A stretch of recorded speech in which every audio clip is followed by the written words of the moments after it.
Hey everybody, this is your Digital Super Saiyan 3 back here with another video, and welcome to my October pay-per-view review. And for the month of October, I'm deciding to do WCW's Halloween Havoc 2000. Took place October 29th, 2000 in the MGM Grand Arena in Las Vegas, Nevada. This was the fifth and final time that Las Vegas hosted Halloween Havoc. This is the final Halloween Havoc pay-per-view for WCW. And then 2001 would be the WCW buyout. On commentary, you got Tony Schiavone, Mark Madden, and Stevie Ray.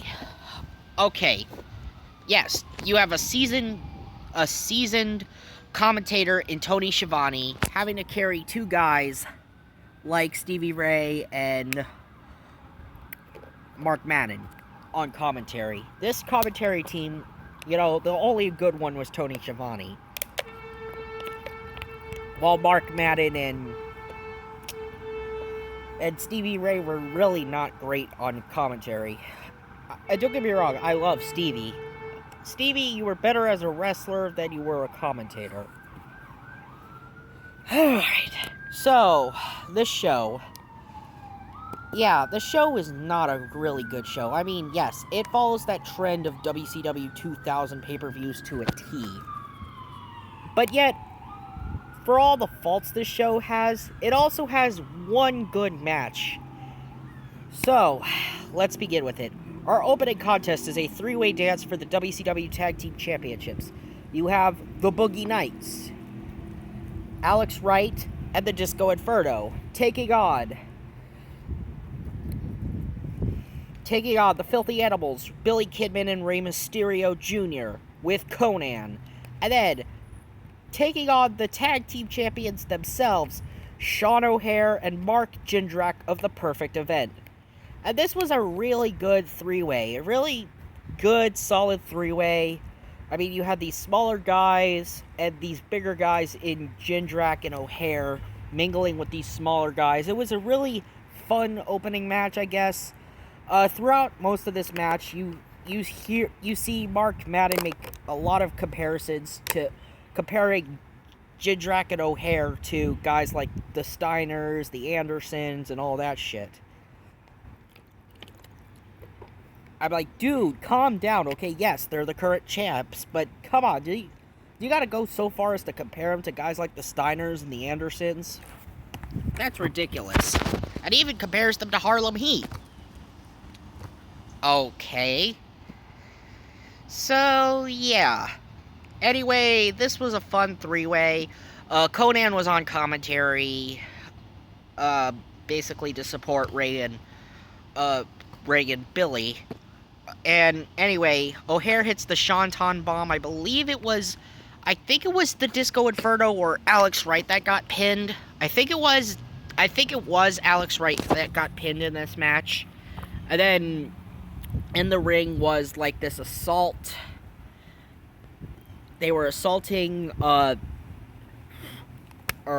Perfect Event was beating down all the challengers despite retaining their titles. Conan tries to go into the ring and he gets beaten down. He gets his back worked over, and then the Wall comes out, or Sergeant Awol of the MIA, because now he's a member of the MIA, formerly known as the Wall. Now he's Sergeant Awol.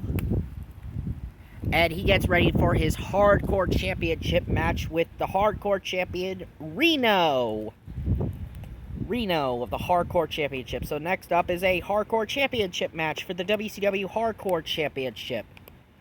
So, after a great tag team match, we get into a very bad decline as we go into this hardcore matches. As, yes, they are doing your typical hardcore match thing. At least the hardcore matches in the WWF stood out for, being a little bit more interesting. They at least had more interest to them compared to how WCW did hardcore matches, and especially during this time period. I mean, yes, I'll admit, in terms of design, the WCW Hardcore title does look nice compared to the WWF's Hardcore title, but that's just being generous for the WCW Hardcore title. So yeah, they brawled backstage, and at one point, I believe it was Awol that throws a computer. No, or was it Reno that throws a computer? Either way, a computer gets thrown backstage as they were fighting backstage. We see weapons being used, and you see Mark Madden say, "Oh, this is old school hardcore rules." Like this guy knows anything about old school hardcore rules. Like seriously. Mark Madden should never have ever been a wrestling commentator, and I don't understand why he ever was one. So, yeah, there's that. Reno hits the roll of the dice, which is this crappy looking finisher. One of the worst looking finishers I've ever seen, ever. And, you know, he hits it twice. Once on the stage and then once on a table. And he hits Awol with it. Awol gets pinned. 1, 2, 3. Reno retains the WCW Hardcore title. And it just was not a great match at all. And, and the roll of the dice has got to be one of the worst looking finishers I've ever seen. Ever. And trust me, I got plenty more to say. And next up, or shall I say, then Sergeant Awol gets beaten down, and then he gets beaten down by the likes of Sean Stasiak and Chuck Palumbo, and then we get Corporal Cajun and Lieutenant Loco Jr., or Chavo Guerrero Jr. and Lash LaRue. They come down to help Awol, because they're also part of the MIA. And then we get an impromptu tag team match, as we got Lieutenant Loco and Corporal Cajun, aka Lash LaRue and Chavo Guerrero, defeating Sean Stasiak and Chuck Palumbo.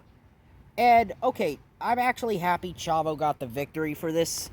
Got the victory for this match. Got the victory in this match. It was not a really great match at all. It was just a mediocre tag match. It was just fine, okay? Fine and mediocre, but not as good as that three-way we saw earlier.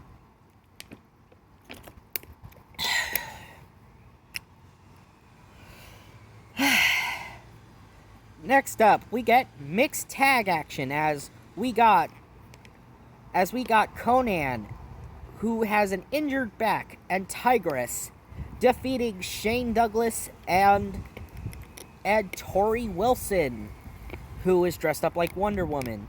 Earlier, not too long ago, we saw Shane Douglas interacting with the Perfect Event, talk about, "Hey, thanks guys for softening him up for me." So it started off being Shane Douglas and Tori Wilson beating down Tigress. Then Conan comes out, and he and Tigress begin to turn things around.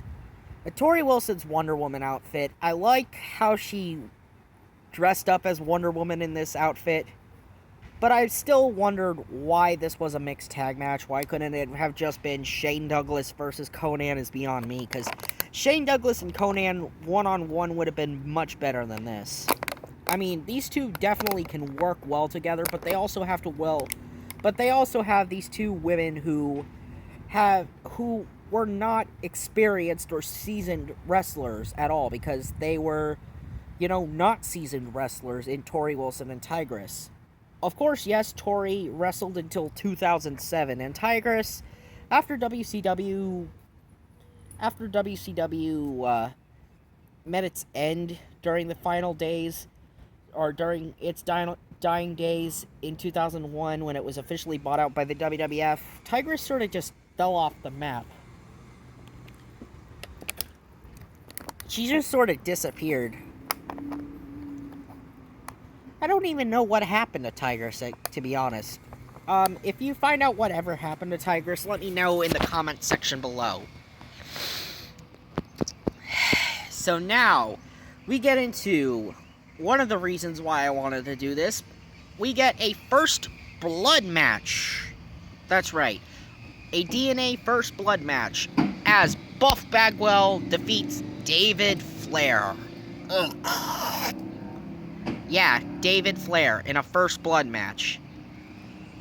And all because, David Flair has been going around accusing other WCW wrestlers and being the father to Stacy Keibler's, of being the father of Stacy Keibler's child, and he's not the father. So, David Flair's trying to find the father of who screwed his girlfriend, of who screwed Stacy Keibler. So he's going around busting people open and trying to find the father. And he tries to do the same with Buff Bagwell. And this was just not a great First Blood match at all. This is probably the worst First Blood match I've ever seen, ever. I mean, I've seen a few First Blood matches that I actually did like Steve Austin versus The Undertaker at Fully Loaded 99, or the Kane and Austin match from King of the Ring was really good, but then this match happened, and this match was, meh. Nah, this was not a good First Blood match, and Buff Bagwell busts open David Flair with one of the worst looking chair shots I've ever fucking seen. Yeah, no kidding. This chair shot is so bad. It busted David Flair open. It was one of the worst looking chair shots I have ever seen in my entire life whenever I watch one of these old shows. I've seen a lot of great chair shots, and this has got to be one of the worst chair shots I've ever seen. And it still busts David Flair open to give Buff Bagwell the win.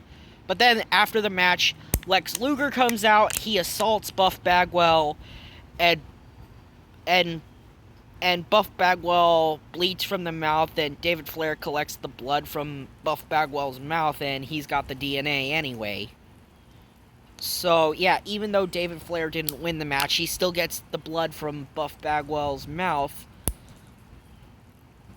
But yet, Buff is not the father. So overall, it was just not a good match at all. It was just, one of the worst First Blood matches I've ever seen. Oh, and now we get into another shit match coming up. And it is a freaking kickboxing match. As we have Mike Sanders defeating Ernest the Cat Miller in the third round via ring out, or via count out. Via count out in the third round of a kickboxing match. And you have Sean Stasiak and Chuck Palumbo in Mike Sanders' corner. And yes, you have Ernest the Cat Miller is basically dominating this entire fight. And you hear freaking Mark Madden keep comparing Mike Sanders to Rocky Balboa, saying, oh, this is like a real-life Rocky movie and everything. Dude, okay, how is Mike Sanders like Rocky Balboa at all? How is he like Rocky Balboa? And keep in mind, this was for the commissionership of WCW. Oh, man, this match was just... Oh, man, this kickboxing match was just stupid. Like, anything you have... Whenever you have, like, a kickboxing match or a boxing match or some other type of match that's not a wrestling match on a wrestling show, you know it's gonna be bad. So, yeah, it was thanks to Palumbo and Stasiak pulling Ernest the Cat Miller out of the ring that Mike Sanders got the victory via countout. Like, he didn't knock Ernest the Cat Miller. He did not knock out Ernest Miller. No, he won via countout because he couldn't beat Ernest Miller in a straight up fight, in a straight up kickboxing match, because Ernest Miller, you know, he had that superior karate background. But anyway, yeah, who the hell is Mike Sanders again? I mean, after this, you know, like, what was the whole purpose of this feud? Like, no one cared about the WCW commissionership. God.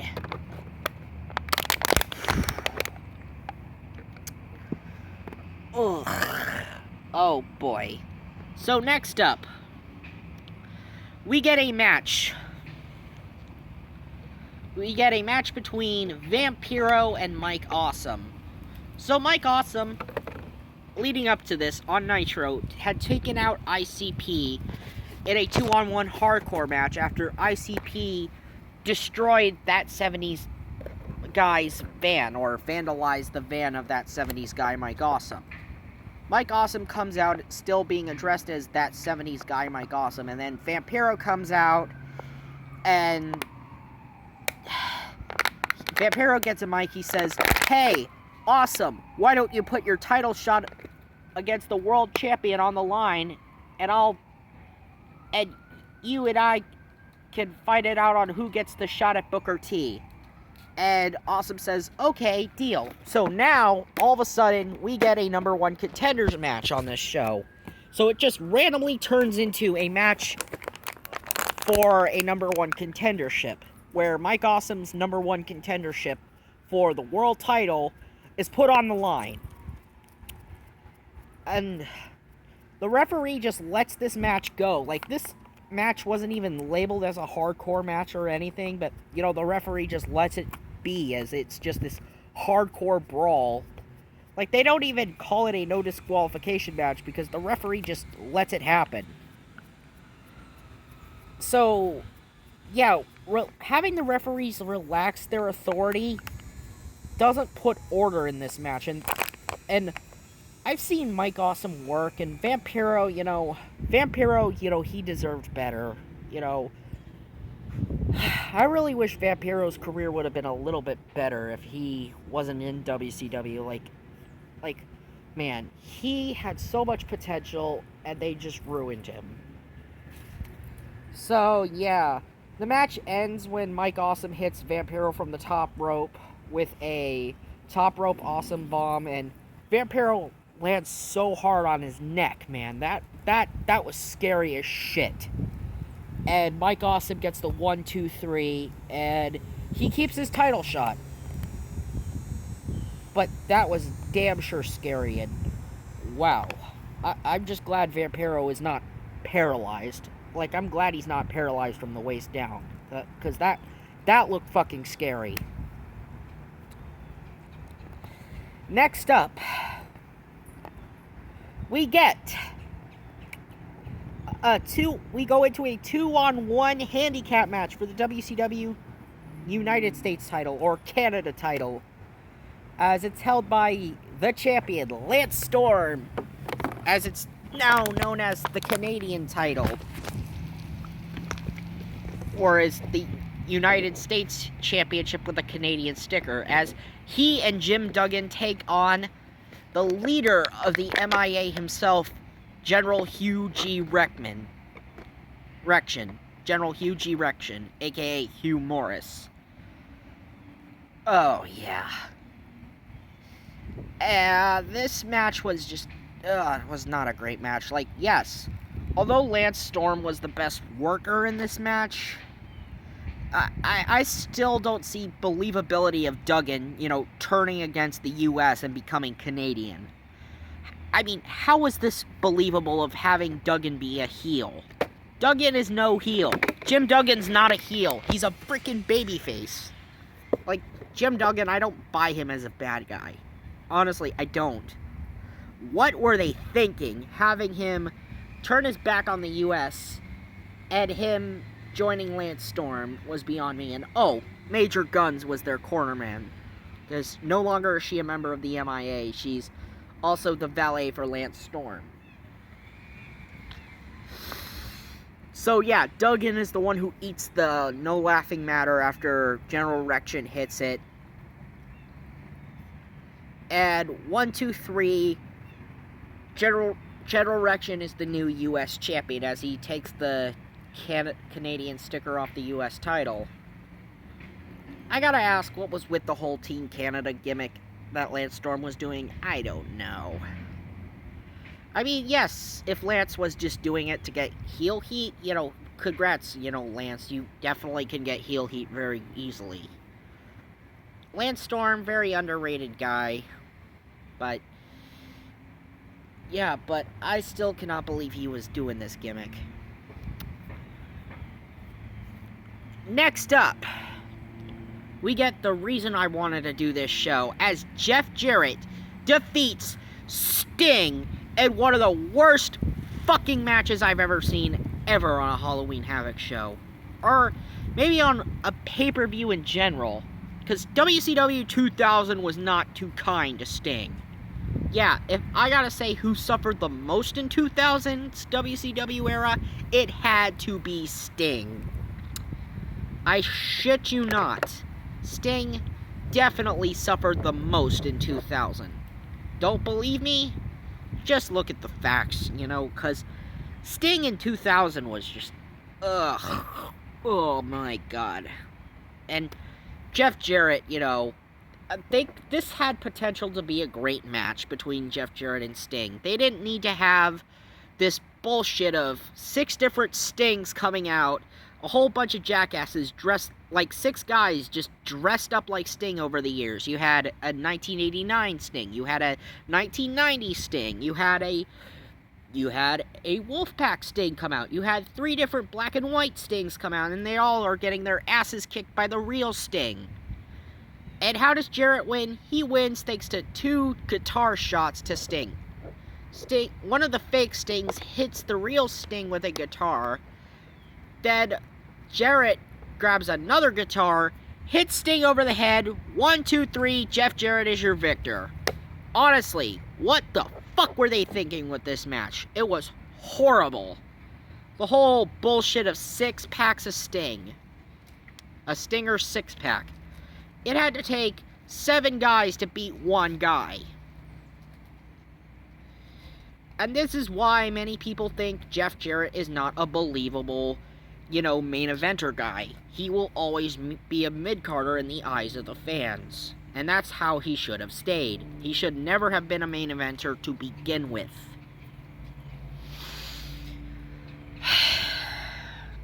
Next up.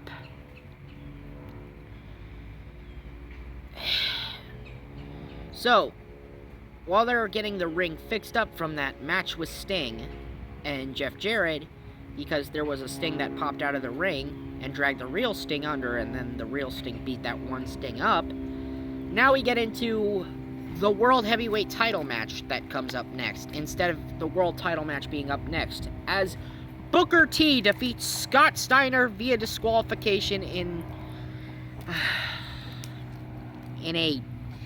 to retain the WCW World title.